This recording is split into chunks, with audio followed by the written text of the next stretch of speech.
Yo, welcome to another episode of Art Pays Me.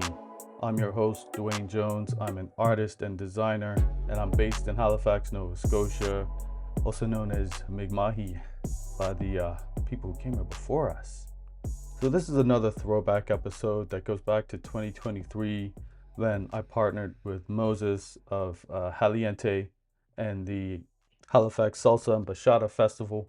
We did this exhibition to kind of go coincide with the dancing and all the fun that happened in this particular year. We did it at Halifax.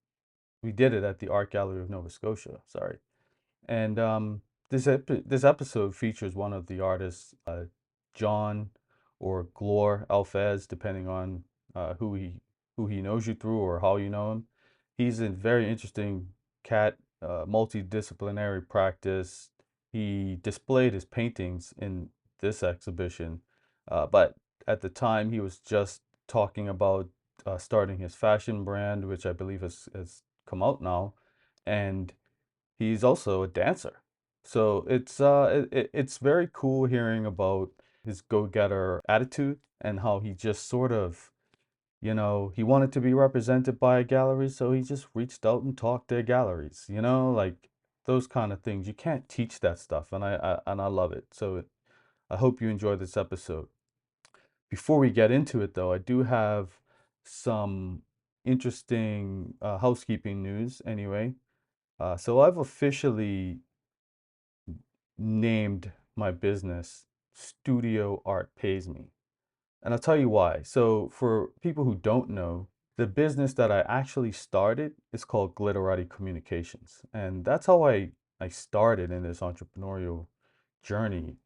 And, at the time, it was just kind of a cool name that I was looking for. And we just went that direction. And, you know, now it ran its course. It became confusing when people would ask me, what's your business called? And I wouldn't know whether to call it Art Pays Me or Glitterati Communications, or they'd ask when the business started, and I'd say I wouldn't know whether to say the date I started Glitterati, which was back in 2006, or the day that the name Art Pays Me came into effect, which was around 2015. So and then two, they had two different purposes. Glitterati is primarily my design and consultation wing of my practice, whereas Art Pays Me was mostly fashion. And but then I started to do these art collaborations that had the Art Pays Me brand on them, and I'm also leaning more into my fine art practice. And it's as much as I love the Glitterati name, it's just started to feel like it didn't have a place anymore, if that makes sense. So after some soul searching, like I did try to change the name to Art Pays Me years back, but it got rejected and I didn't really pursue it more. So this time I was really more persistent, and I added the word studio, something about the word studio I liked because I feel like it can capture a lot more things of maybe what I want to do with my creative practice. I'm not really just a painter as much as I might want to be one. I'm not just a podcaster. I'm not just a designer. I'm not just a graphic designer. I'm not just a fashion designer. I am a creative explorer in a lot of ways. And I also want to expand this project so that it includes more people beyond just myself. So adding the studio to Art Pays Me seemed to be enough to get it approved. And the more I say it, I thought it was too long, to be honest. I thought it was too much of a mouthful. Uh, I actually preferred Studio APM, and maybe I'll still like colloquially call it that. Um, but that name was officially rejected. So anyway, Studio Art Pays Me is what I will be going by from now on. So you will not see the Glitterati thing show up anymore. And I've got to do some admin work and clean up all my stuff that has Glitterati tagged on it or whatever the case may be. But I feel a lot better about this. I feel like it makes more sense that I can now say, like, this is who I am, this is what I do, this is what I stand for, and I'm not directing people in all these different locations to say, oh, this is where you find my design work, and this is where you find my art, and this is blah blah blah. No, it's all who I am. It's all part of uh, the way I express myself as a creative individual. And it feels right that it's happening right now as I'm introducing this episode with such a multidisciplinary creative as Gloire is. So I hope you enjoy this episode, and I'll be talking to you in about a week, assuming I stick to my release schedule. Peace. All right, so we got another artist interview from Art and Movement. What's your name, sir? Gloire Aelfaz, also known as John. I am a visual artist, born from Congo, grew up in Uganda, Kampala. I've lived in Halifax for like 2 years. Yeah, going to 3 years right now. I work with portraits using different kinds of mediums, acrylics, oils, and others like charcoals and others. Yeah, so my work is inspired by culture, traditions, and people surrounding me, plus activities around the societies, different culture, I guess. Nice. So I love your work. Stumbled across you on Instagram at some point, and then when I put out the call, you submitted, so I was excited. And you are essentially self-taught, correct?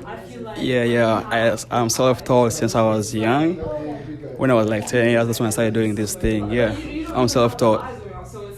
Yeah, so one thing actually we were talking about earlier, and I was interested in, I'm a person that works in many different styles, has the ability to work in different styles anyway, but I pay a lot of attention to the art industry, and a lot of the people that I see who are very successful are known for a particular thing. But then you have some outliers who are like me, kind of like can do a whole lot. What's your thoughts on that sort of approach? Having a different kind of styles in art, right? Sort of. I don't know.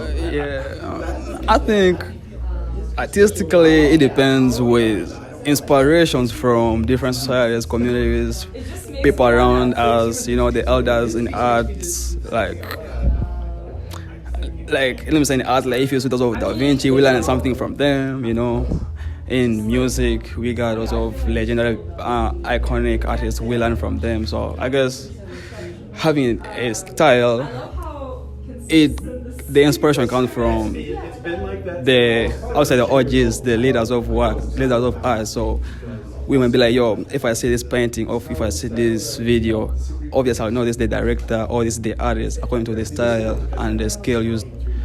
Yeah, so that's where I come with having the skill too. Same to any other artist who want to create his own style. Yeah, they usually have inspiration from different societies or areas of arts. Right. So, and you recently got picked up as an artist at 14 Bells Gallery. How did that happen for you? At the 14 Bells Gallery, at first we had the show at Nocturne Night, where we dealt with textiles. Because my first artistic experience outside at the Wonderneath, the noisemakers. So that's where, because as an immigrant, I saw this post, noisemakers in the society, they need of new artists. I was like, yo, I gotta check this out because I got this experience. I'm good with this. I'm new in the society. No one knows me right now, so let me check it out. When I checked it out, I found these beautiful people whereby I connected with any one of them, and we come up with the textile works representing different cultures like Arabic, Africans, and all over the world. So we had to create these textiles, and we had a show at the Nocturne Night at the Pro Gallery. So that's where I found Cheryl, who is the owner of 14 Bells. Yeah, so I tried hard to reach out to her. Yo, hey Cheryl, I have this kind of work, I want to show. Then she was like, John, right? Yeah, I have the show coming up, the interiors. It will be featuring emerging artists.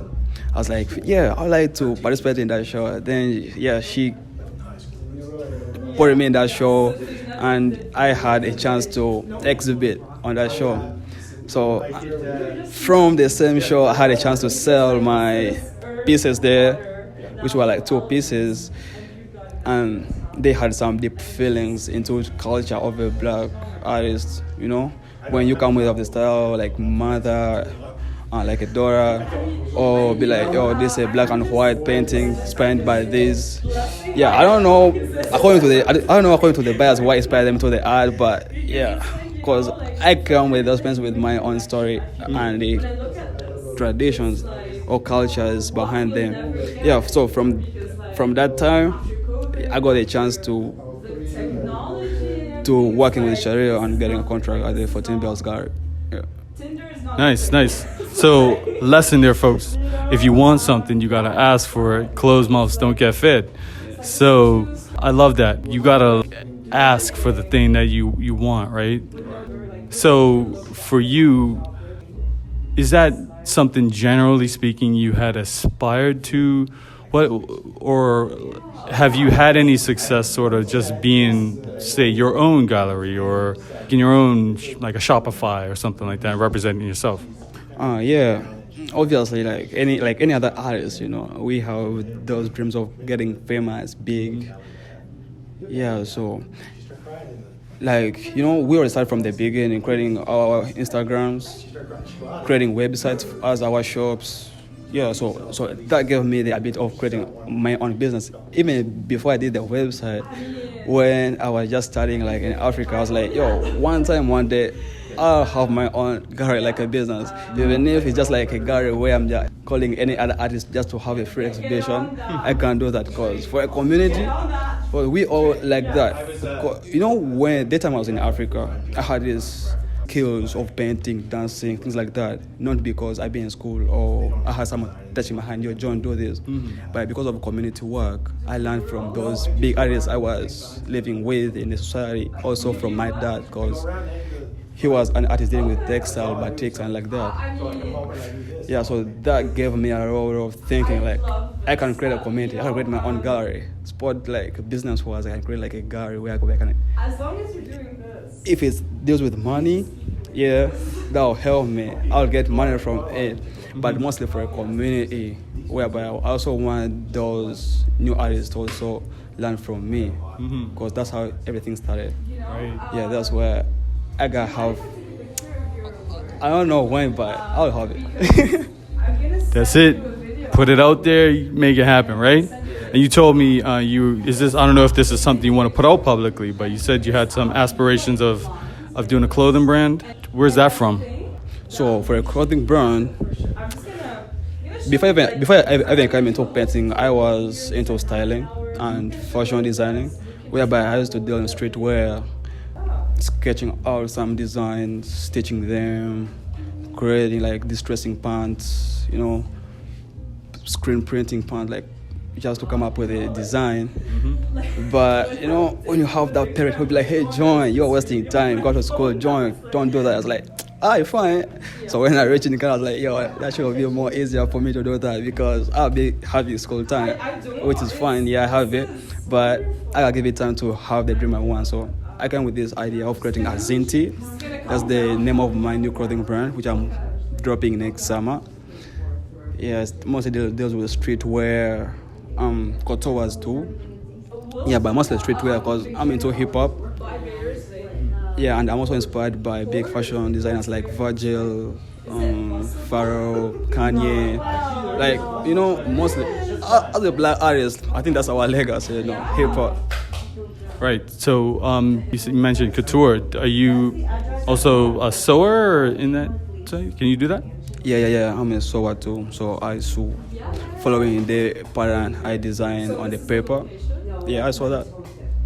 Okay, Halifax, watch out. Jesus. All right, cool. I see you got the L'Enfant hoodie on. Yeah. That's the reason why I want to be there like this paper. Like, God, the department just came out, popped out like that in 3 years. The guy's famous, has a business. Like, I'm like, yo, a streetwear from LA. couple years, 5 years, 3 years, just popped out, make a collaboration with Lamfine, and be like, wow. If they made it, why can't you? Even if it's like 10 years, 20 years, but one day we'll make it, you know. The thing is never stop believing. Just keep doing your thing, get inspiration from any area you get it, and keep producing what. Someone saying it right now, want to, I'm seeing it off it on Instagram, I want to that I'm seeing it, but in his mind, he'd be like, man, whoever this guy is, I don't know, he's good.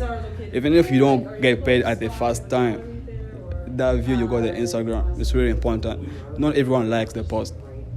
The post can go viral, but no one will like it. Anyone, if you're lucky, a big design will be like, yo, I need your work, I need this, and you get lucky in that way. Yeah. Yeah, and sometimes it's not the amount per se, it's the right people, right? Yeah. So what does the term art and movement mean to you? Art and movement. So like, the first thing when I saw the art and movement, my mind went, obviously art is art, whereby it features different kinds of arts, because anything's art. Music is art, fashion is art, even dancing's art, like, because I've been in artistic society whereby I find everything is art. Yeah, so art was straight art, like art, you know, music, fashion, anything, paintings, pencils, sculpting, anything.